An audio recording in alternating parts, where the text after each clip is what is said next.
سلام دوستان، روزتون بخیر باشه. با یک پروژه جدید همراه شما هستیم.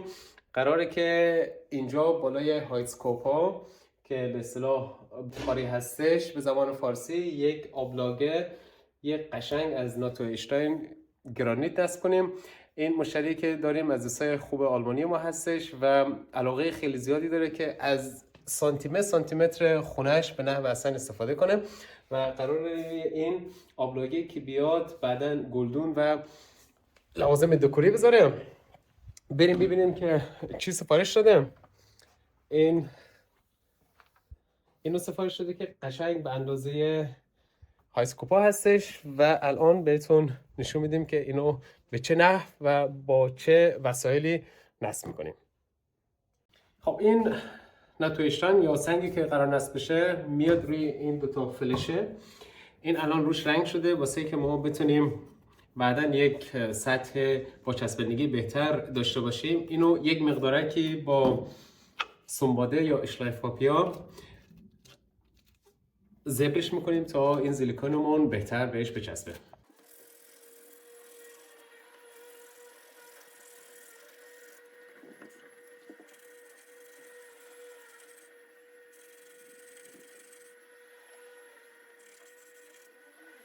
خب واسه اینکه سنگمون رو ما اینجا نصب کنیم و این سفت بشه بعداً تکون نخوره، ایده‌های مختلفی رو ما داشتیم. یک از ایده‌ها این بود که خب توی این تایلی که اینجا نصب شده و فقط برای همین آبلاگی که قرار روش بیاد این اینجا جایگذاری شده، دو تا سوراخ داریم و گفتیم که ما میتونیم این سنگمون رو با پیچ از طریق این سوراخ‌ها نصبش کنیم و از زیر محکمش کنیم تا این تکون نخوره.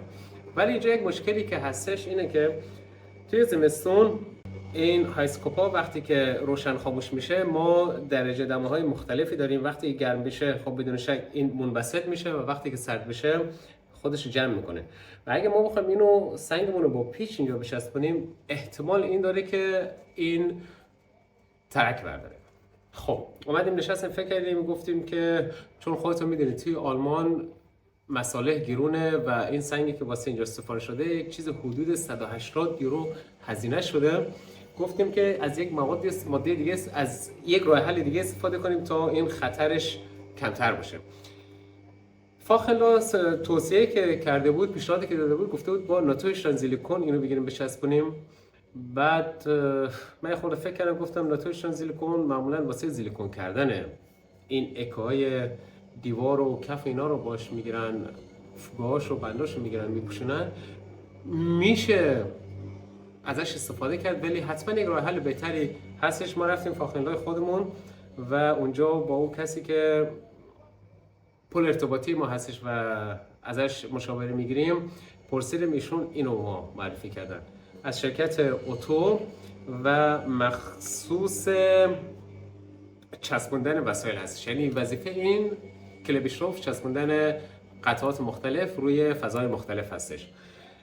واسه ما مهم بود، متریال‌های متفاوتی بود با خصوصیات متفاوت که توی این قسمت واسه ما الاستیتیتش اصلا مهمتر بود. الاستیتیت به زبان آلمانی به فارسی میشه حالت کشسانیش، یعنی وقتی چقدر میتونه روی کار تکون بخوره و الاستیتیت این کلبیشروف روی 5 ستاره هستش، هرچند که کلف استیشکایتش یعنی قدرت چسبندگیش روی 3 ستاره هستش، ولی همینطور گفتم الاستیتیتش واسه ما مهمتر بود. اینو انتخاب کردیم.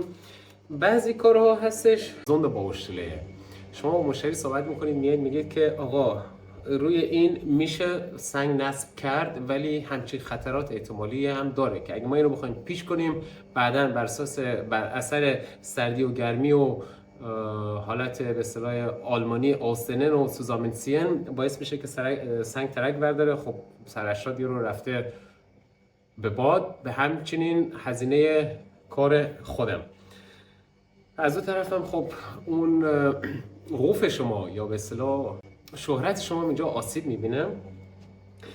بعد اینو ما میگیم که زنده باوشله هستش و با مشتری صحبت میکنیم که همچین احتمالاتی هستش.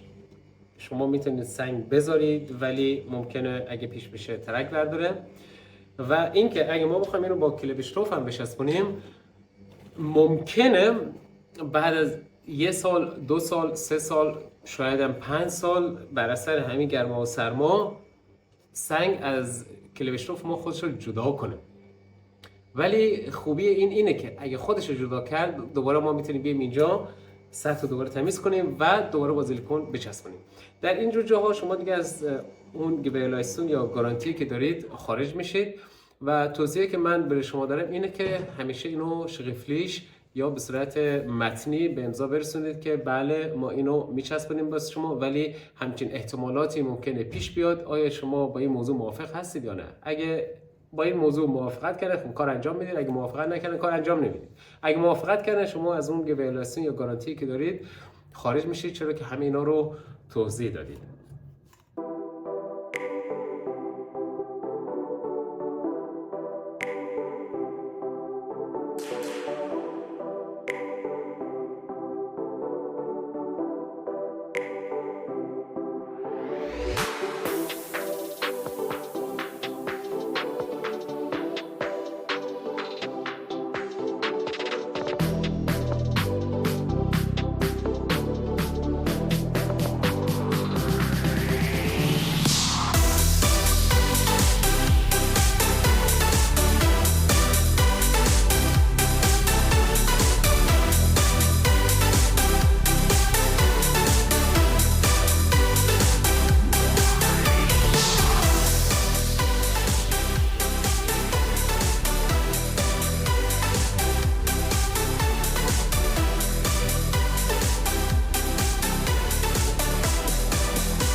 So, ich lasse hier von hinten, ist nicht so wichtig.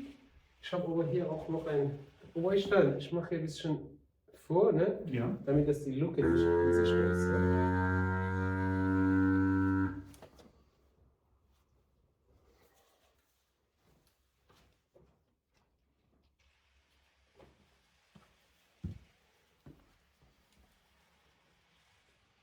So, 23,2.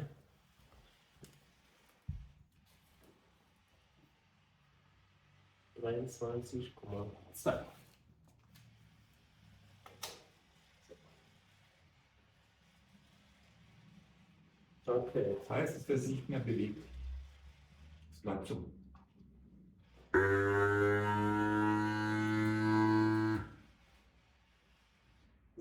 So wie das aussieht, wir haben hier ein bisschen Gefälle. Rutscht sich nach hinten, ne? Ich muss so ein paar Minuten so festhalten, damit das nicht weggeht. Kleber sich ein bisschen nach weggeht. Genau. Ein bisschen fest ist, dann ist das fertig. Hast du auf Anhieb ohne großartig gut gemessen. Das Gut aufgelegt. Ja. Aber ich muss sagen, Haben Das wir sieht gut echt sehr ausgesucht, das sieht gut aus, ja. Boah, wunderbar, wunderschön. Ja, passt sehr gut zusammen. Man überlegt dann, ist es denn das Gute, ist es denn richtig und wird es wohl passen? Aber keine Frage, ist gut. Gute Platte, gute Arbeit. So, der Projekt ist auch abgeschlossen. تموم شد، نصبش کردیم. منتها یک مقداره که هاسکوپای ما شیب داره سمت عقب، اینو ما یک چند دقیقه نگه میداریم تا چسبمون خودش رو بگیره و کار ما اینجا تموم بشه.